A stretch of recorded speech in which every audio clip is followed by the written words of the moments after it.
ஸ்ரீ மகாபெரிவா திருவடிகள் சரணம். என்னோடய சேனலை தொடர்ந்து ஃபாலோ பண்ணுற அத்தனை பேருக்கும் நன்றி. என்னோடய சேனலில் புது பரிகாரங்கள், சக்தி வாய்ந்த ஸ்லோகங்கள் அத்தனையும் கொடுத்துக்கிட்டு இருக்கேன். உங்களுக்கு ரொம்ப உபயோகமாக இருக்கும் நம்புகிறேன். இந்த பதிவில் நாம் பார்க்க போகிறது, அதாவது படுத்த படுக்கையாக இருக்கிறவங்களாகட்டும், தினந்தோறும் மருந்து மாத்திரைகள் எடுக்கிறவங்களாகட்டும், நோய் நொடிகளால் ரொம்பவும் கஷ்டப்பட்டுக்கிட்டு இருக்கேன், என்னால் என்னுடைய வேலைகளை செய்யக்கூட முடியலை அப்படின்னு சொல்லி ரொம்பவும் வருத்தப்பட்டுக்கிட்டு இருக்கிறவங்க யாராக இருந்தாலும் சரிங்க, நீங்கள் செய்ய வேண்டியதுன்னு பார்த்திங்கன்னா, மாதம் ஒரு தடவை நீங்கள் பிறந்த நட்சத்திரம் வரும்.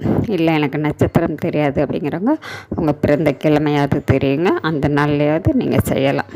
அதனால் நீங்கள் செய்ய வேண்டியது, உங்கள் வீட்டுக்கு பக்கத்தில் இருக்கக்கூடிய சிவன் ஆலயம், அந்த ஆலயத்துக்கு நீங்கள் நாட்டு மருந்து கடைகளில் கிடைக்கக்கூடிய திரவிய பொடி, அது நீங்கள் 1 கிலோவோ 1/2 கிலோவோ உங்களுக்கு எவ்வளவு முடியுமோ வாங்கி கொண்டு போய் அந்த நாளில் நீங்கள் உங்கள் கையால் நீங்கள் அங்கே இருக்கக்கூடிய குருக்கள்கிட்ட கொடுக்கலாம். கொடுக்கறதுக்கு முன்னாடி உங்களுடைய கைகளில் வச்சுக்கிட்டு மனதார சிவபெருமான்கிட்ட நீங்கள் வேண்டுதல் வைங்க, உங்களுடைய நோய்கள் தீரணும் அப்படின்னு சொல்லி. இல்லை உங்கள் வீட்டில் இருக்கிறவங்க கூடிய யாராக இருந்தாலும் சரி, அவங்களுக்காக கூட நீங்கள் வேண்டிக்கிட்டு கொடுக்கலாங்க.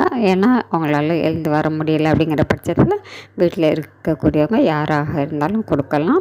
அவங்களுடைய பேரில் ஒரு அர்ச்சனை செய்ய முடிஞ்சால் செய்யுங்க. அப்படி இல்லைங்கிற பட்சத்தில் ஒரு விளக்கு போட்டுட்டு வரலாங்க. முடிந்த வரைக்கும் சிவநாமம் சொல்லிக்கிட்டே இருங்க. இப்படி நீங்கள் கொடுக்கும்பொழுது அந்த திரவியப்படியே அந்த கோவிலில் இருக்கக்கூடிய அத்தனை தெய்வங்களுக்கும் அவங்க அபிஷேகத்துக்கு வச்சுப்பாங்க. அப்படி அபிஷேக செய்ய செய்ய செய்ய கண்டிப்பாங்க உங்களுக்கு இருக்கக்கூடிய நோய் நொடிகள் அத்தனையும் கொஞ்சம் கொஞ்சமாக குணமாகுங்க.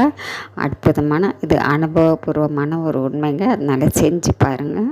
முழு நம்பிக்கையோடு முழு மனதோடு இதை கொடுங்க. நாம் அடுத்த பதிவில் பார்க்கலாம்.